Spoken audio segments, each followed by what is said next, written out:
қауіпсіздікті күшейту жөнінде мынау заң жобасын қазір қарап отырмыз. 2016 жылы үлкен митингтер болды. Халықтың митингтері болды. Білесіз, жер митингісі. Соның нәтижесінде халық көтеріліп, халықтың ең негізгі мұңы бұл жер кадастрын ашу. Әрбір жердің артында қандай жемқор шенеунік тұр, қай прокурор тұр, қай әкім тұр, қай судья тұр, және қандай ауыз жаласқан, осы жүйемен ауыз жаласқан олигарх тұр, соның бәрін халық білу керек. Өкінішке орай, ол ақпарат ашылмады. Активтерді қайтару туралы заң жоба аясында мен бұл ұсынысты енгіздім. Бірақ та әріптестерім қолдаса дағы үкіметтің кесірінен бұл мен ұсынысым қабылданбады. Жайылымдар туралы заң жобасını ұсындым. Әріптестерім қолдаса дағы бұл ұсынысты қайтадан үкімет қолдамады. Сұрақ, бірінші сұрақ. Мынау цифрлық министрлік, мынау заң жоба аясында мынау жер кадастрын ашуға байланысты ақпаратты қалай көмектеседі бұл заң жоба? Жоқ, ертең бұл жер кадастрын аша алмай қалатын жағдайға тап болмаймыз ба? Бір сұрақ. Екінші сұрақ. Орхус конвенциясын біз қосылдық. Орхус конвенция бұл ақпараттың қолжетімділігі. Оған ратификациялар жасады мынау Қазақстан Республикасы. Бірақ жер кадастры ашылмай тұр. Бұл заңды ма? Осы екі сұраққа жауап беріңіз маған. Цифрлық даму министрлігінің микрофоны. Құрметті депутат, сұрағыңызға рахмет. Мемлекет басшысының тапсырмасын орындау аясында біз ашықтықты қамтамасыз ету үшін арнайы жария кадастрлық картаны іске қосылдық. Ол енді оның негізінде жер учаскелер туралы ақпаратты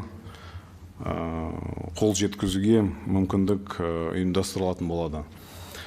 Ал қазіргі уақытта осы жария кадастрлық картаның негізінде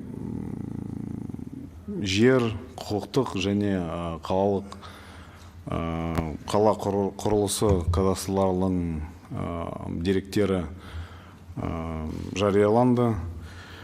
Ал жер учаскелерінің меншік иелері туралы деректер жер кодексіне сәйкес мемлекеттік жер кадастрының автоматтандырылған ақпарат жүйесінің АИС-ГЗК, оны дейміз, 226 жергілікті базасынан оны жинап көшіріп атырмыз.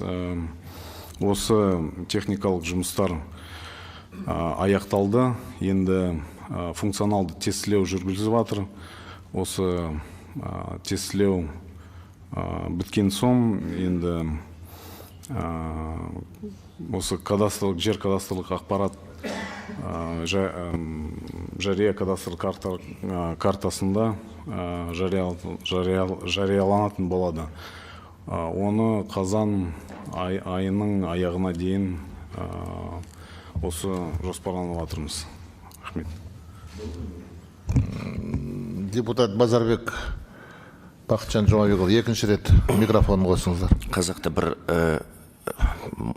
Қазақтың бір белгілі мақал бар еді. Мен не деймін, домбырам не дейді. Мен сізге жария кадастрлық карта туралы сұрап тұрған жоқпын. Мен сізге жердің иесі кім? АИС-ГЗК базасы бойынша жердің иесі аты жөні ашық болу керек. Орхус конвенциясына қосылдық.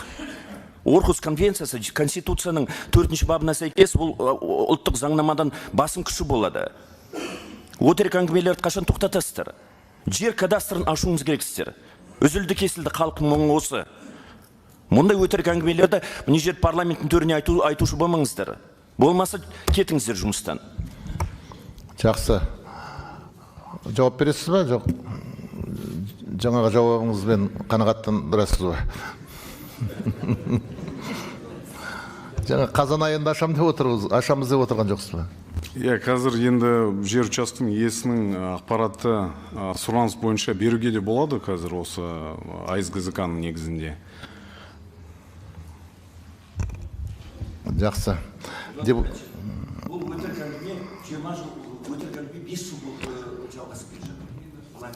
Сіз жазбаша жұмыс бабында депутат Базарбекке толық жауабын беріңіз.